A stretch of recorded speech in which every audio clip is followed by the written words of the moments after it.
தீர்க்கமான ஒரு முடிவு கிடைக்கக்கூடிய அமைப்பு, மாணவர்கள் வந்து நல்லா படிக்கக்கூடிய அமைப்புகள் எல்லாமே ஓரளவுக்கு கொடுக்குது. ஏன்னா குருவின் பார்வையும் ராசிக்கு இருக்கு இல்லைங்களா? ஸோ தனம், குடும்பம், வாக்கு எல்லாத்துலேயுமே ஒரு மேன்மை பெறக்கூடிய அமைப்பு, கல்யாணம், சுப விஷயங்கள் வந்து ஓரளவுக்கு வரக்கூடிய அமைப்பு, நண்பர்கள், பங்குதாரர் விஷயத்துல கொஞ்சம் கேர்ஃபுல்லாக இருக்கணும். கிளாரிட்டி கொடுக்கக்கூடிய அமைப்புகளுக்கு நிறைந்த ஒரு மாதமாக, குறிப்பாக இறுதி கட்ட செப்டம்பர் மாதங்கள் வந்து கண்டிப்பாக அது கொடுக்கக்கூடியதாக இருக்கிறது.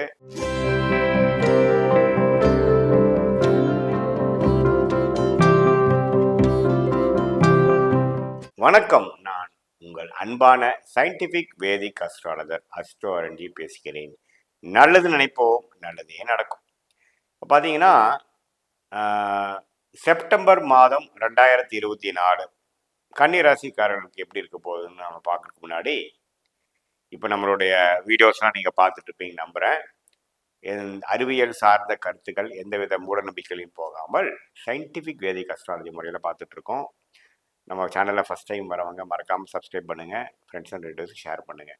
இப்போ பார்த்தீங்கன்னா கன்னி ராசிக்கு செப்டம்பர் 2024 எப்படி இருக்கும் பார்க்கும் பொழுது, ஆண்டு கிரகம் என்று சொல்லப்படுகிற குரு வந்து 9ஆம் இடத்திலே நீடித்திருக்கிறார். ராகு 7ஆம் இடத்திலும், கேது ராசிக்குள்ளேயும், சனி 6ஆம் இடத்திலும் எந்தவித மாற்றம் இல்லாமல் அதே இடத்துல தான் இருக்கிறார்.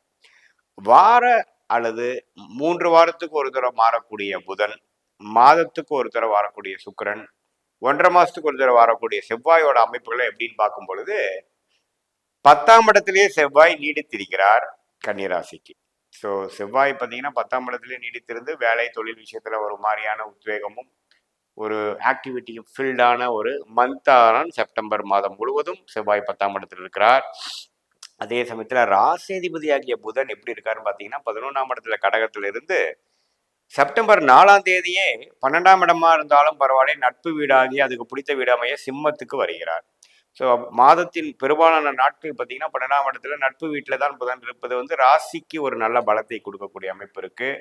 சில நாட்கள் சனியின் பார்வைப்படுகிறார். குறிப்பாக மாதத்தின் மிடில் பீரியட்ல நடு பீரியட்ல பார்த்தீங்கன்னா சனியின் முழு பார்வை பெறுவது கொஞ்சம் பிரச்சனைகளும் ஒரு மன அழுக்கங்களும் கொடுக்கக்கூடிய அமைப்பு. அது சில நாட்கள் தான் இருக்குமே தவிர ஒரு பெரிய நீடித்த ஒரு விஷயங்கள் இருக்கா. புதன் சீக்கிரமாக சனியின் பார்வை விட்டு விலகிவிடும்.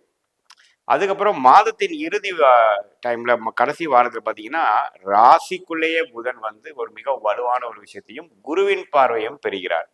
ஸோ மாதத்துக்கு கடைசியில் பார்த்தீங்கன்னா சில விஷயங்கள் நல்ல ஒரு கான்ஃபிடென்ஸ் பெறக்கூடியது, இது வரைக்கும் செய்த விஷயத்துல ஒரு நல்ல ஒரு தீர்க்கமான ஒரு முடிவு கிடைக்கக்கூடிய அமைப்பு, மாணவர்கள் வந்து நல்லா படிக்கக்கூடிய அமைப்புகள் எல்லாமே ஓரளவுக்கு கொடுக்குது. ஏன்னா குருவின் பார்வையும் ராசிக்கு இருக்கு இல்லைங்களா?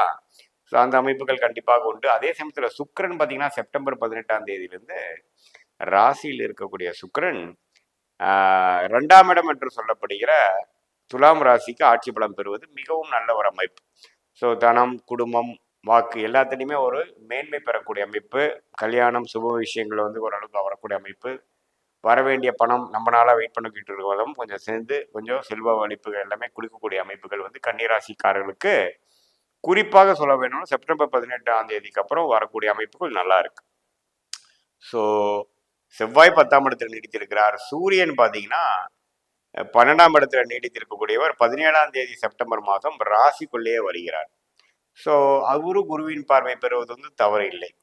ஸோ ஓரளவுக்கு பார்த்தீங்கன்னா மாதத்தின் இறுதி பகுதி வந்து ஓரளவுக்கு நல்ல அமைப்புகள் இருக்கு. ராகு 7ஆம் இடத்திலிருந்து கலத்தர தோஷத்தை கொடுத்து கொண்டிருக்கிறார். பார்ட்னர்ஷிப்பு, திருமணம், நண்பர்கள், பங்குதாரர் விஷயத்துல கொஞ்சம் கேர்ஃபுல்லாக இருக்கணும். ஏன்னா ராகு நீடித்திருக்கிறார்.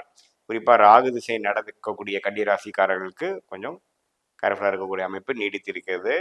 பொதுவாக பார்க்கும் பொழுது ராசி அதிபதி ஒரு நல்ல இடத்துக்கு மாறக்கூடிய அமைப்பு இருப்பதனாலும், சூரியனும் ஒரு நல்ல அமைப்புக்கு மாறி இரண்டுமே குருவின் பார்வை பெறுவதனாலும், சுக்கிரன் வந்து 2ஆம் இடத்துல ஆட்சி பலம் பெறுவதனாலும் எல்லாமே ஓரளவுக்கு நல்ல மாற்றத்தை கொடுக்கக்கூடிய, இதுவரைக்கும் ஒரு மாதிரி தோய்வா போயிட்டு இருந்த கன்னிராசிக்காரர்களுக்கு ஒரு நல்ல அமைப்பு கொடுக்கக்கூடிய அமைப்புகள், வயசு வித்தியாசம் இல்லாமல் கொடுக்கக்கூடிய அமைப்புகள் கண்டிப்பாக உண்டு.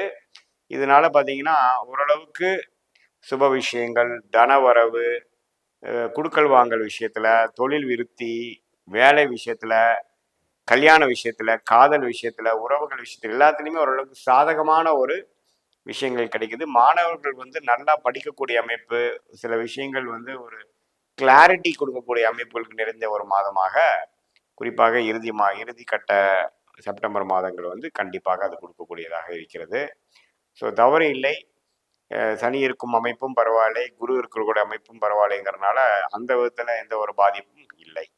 ஸோ ஓரளவுக்கு கன்னி ராசிக்காரர்களுக்கு நல்ல ஒரு பலன்களும், ஒரு தன விஷயமா இருந்தாலும் சரி, மன விஷயமா இருந்தாலும் சரி, எல்லாத்துலேயுமே ஒரு உத்வேகமும் ஒரு மேன்மையும் பெறக்கூடிய ஒரு மாதமாக கன்னி ராசிக்காரர்களுக்கு இருக்குதுன்னு தெரிஞ்சுக்கணும். இது பொதுவான பலன்கள் தான். அவங்களுடைய தசாபுக்திகள் ஜென்ம ஜாதக பிரகாரம் எப்படி நடக்குதுங்கிறத பார்த்து நல்ல திசைகள் போகும்போது நான் சொன்ன சாதகமான பலன்கள் அதிகமாகவும், ஒரு சுமாரான ஒரு திசைகள் போகும்பொழுது நான் சொன்ன சாதகமற்ற பலன்கள் கொஞ்சம் தூக்கலாகவும் இருக்கக்கூடிய அமைப்புகள் இருக்கும் என்பதை நீங்கள் தெரிந்து கொள்ள வேண்டும். மீண்டும் மற்றொரு காணொலியில் சந்திப்போம். நன்றி, வணக்கம்.